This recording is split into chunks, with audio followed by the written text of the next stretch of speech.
Hello all, welcome to the movie lens. Today review of the movie Dunki. Movie చూశాక నా feeling అయితే entertaining and emotional roller coaster అనిపించింది. Movie బాగుంది, but mass ఆడియన్స్కి అయితే నచ్చదు. పైగా సలార్ సినిమాకి కాంపిటీషన్గా రిలీజ్ అవ్వడం మైనస్. రాజ్ కుమార్ హిరానీ గారి ఫిలిం ఇది. మున్నాబాయ్ ఎంబీబీఎస్, 3 ఇడియట్స్, పీకే, సంజు లాంటి మాస్టర్ పీసెస్తో కంపేర్ చేస్తే ఆ సినిమాలంత ఇంపాక్ట్ అయితే ఇవ్వలేదు.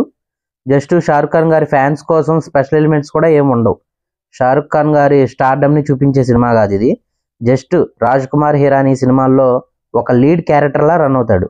బేసిక్ స్టోరీ లైన్ వచ్చేసి వరల్డ్ వార్ సిచ్యువేషన్ యూజ్ చేసుకొని ఆ తర్వాత కొందరు పంజాబ్ నుండి ఇంగ్లాండ్కి ఎందుకు వెళ్ళాలనుకుంటున్నారు, వాళ్ళు వెళ్ళడానికి వీళ్ళు చూస్ చేసుకున్న డంకీ రూట్ అలియాస్ దొంగదారి ఏంటి, వాళ్ళు డిఫెండ్ చేసుకున్న సిచ్యువేషన్స్ అండ్ ఫైనల్గా ఏం జరిగింది అనేది మూవీ కంటెంట్.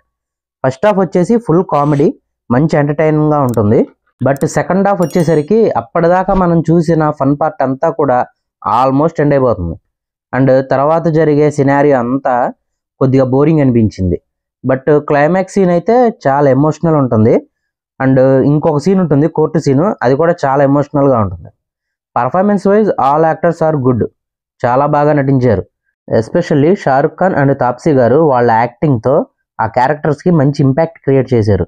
అండ్ మ్యూజిక్ అయితే కొన్ని సీన్స్లో బీజిఎం ఎంత ఇంపాక్ట్ ఇచ్చిందో అలాగే కొన్ని సీన్స్లో వచ్చేసి సిచ్యువేషన్ని డౌన్ కూడా చేసింది. సాంగ్స్ కూడా అంతే, అంతగా బాగున్నట్లు అనిపించలేదు. Plus points: fun and emotional scenes, character performances, cinematography, అలాగే BGM, Raj Kumar Hirani direction. Minus points: second half starting 30 minutes boring అనిపించింది. బీజిఎం కూడా కొన్ని సీన్స్లో డల్ అనిపించింది. షారుఖ్ ఖాన్ గారు అయితే నా కెరియర్లో బెస్ట్ మూవీ అన్నారు. But performance wise is best movie. Overall movie okay, బాగుంది. సెకండ్ హాఫ్లో 30-35 minutes తప్ప. ఫ్యామిలీస్తో చూడొచ్చు, అడల్ట్ కంటెంట్ ఏం లేదు. ఈ మూవీకి నా రేటింగ్ అయితే 3 ఇస్తాను. సో అంతే ఫ్రెండ్స్, ఈ రివ్యూ మీకు నచ్చినట్లయితే లైక్ చేయండి, షేర్ చేయండి, మీ అభిప్రాయాన్ని కామెంట్ చేయండి. ప్లీజ్ సబ్స్క్రైబ్ చేసుకోండి.